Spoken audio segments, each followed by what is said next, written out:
Every time you explain yourself, you're trying to solve a problem that often isn't yours to solve. Think about that. If someone genuinely wants to understand you, a simple answer is enough. If they don't want to understand you, no explanation will ever be enough. That's where the trap begins. We spend so much of our lives trying to manage other people's opinions that we forget to manage our own minds. The Stoics understood this thousands of years ago. They knew that peace doesn't come from convincing everyone around you. It comes from knowing who you are, even when nobody else agrees. Let's break down why. Lesson 1.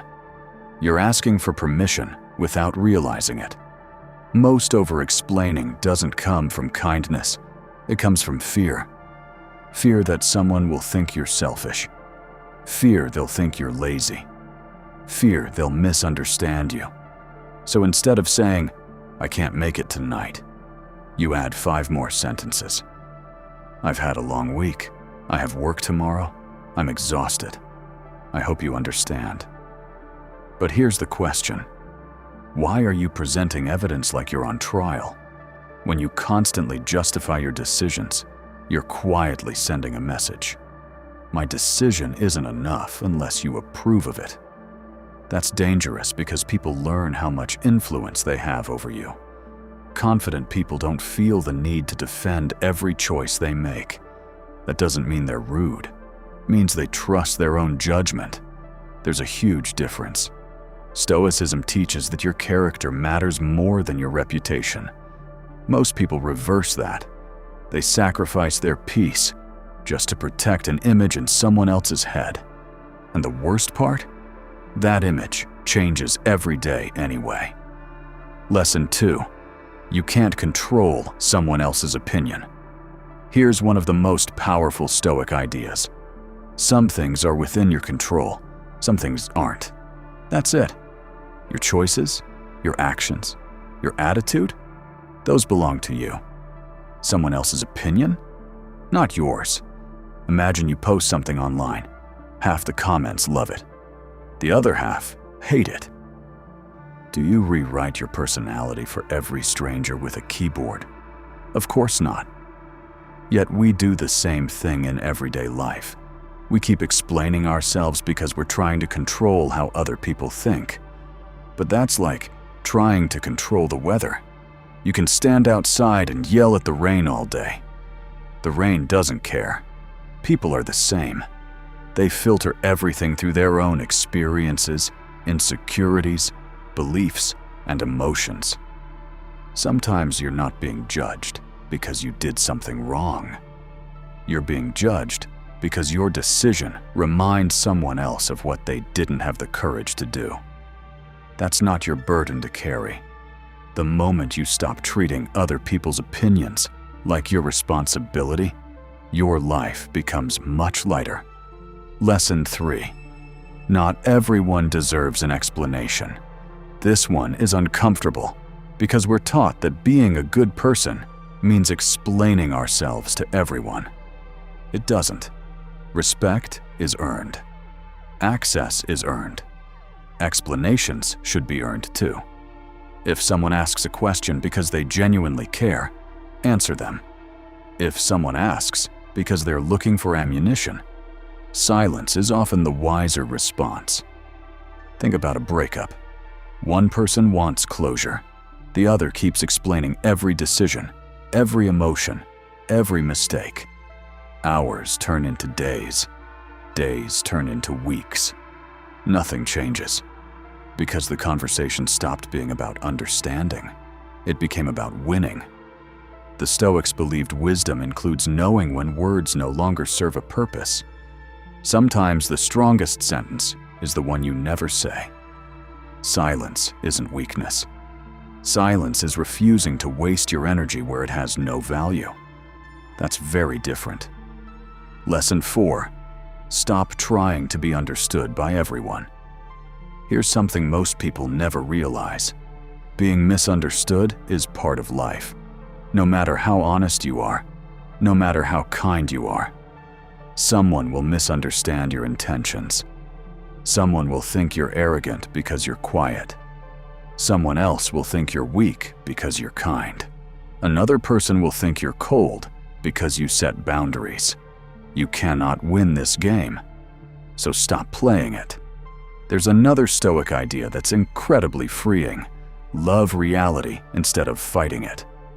That's what the Stoics meant when they talked about accepting life as it is. Not because everything is fair, not because everything feels good, but because resisting reality only creates more suffering.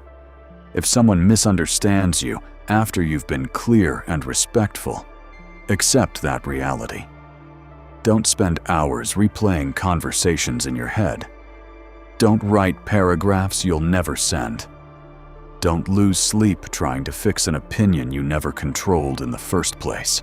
Accept it. Move forward. Protect your peace. Think about the people you respect most. Do they constantly explain themselves? Usually not. They simply live according to their values.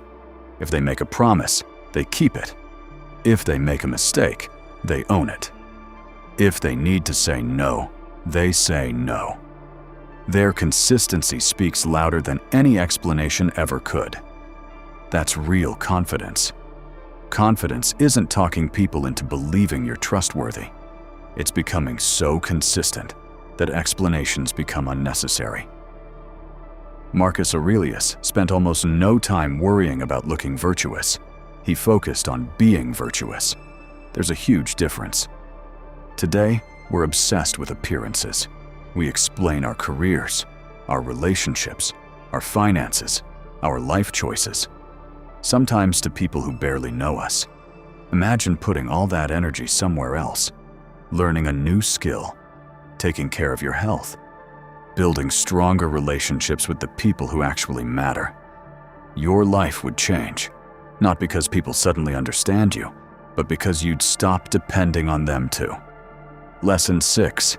Peace begins where over-explaining ends. Let's be honest. Over-explaining is exhausting. You replay conversations. You wonder if you said too much or not enough. You worry someone took your words the wrong way. Then you send another message trying to clarify the first one. It's an endless cycle. But imagine a different way of living. You answer honestly, briefly, respectfully.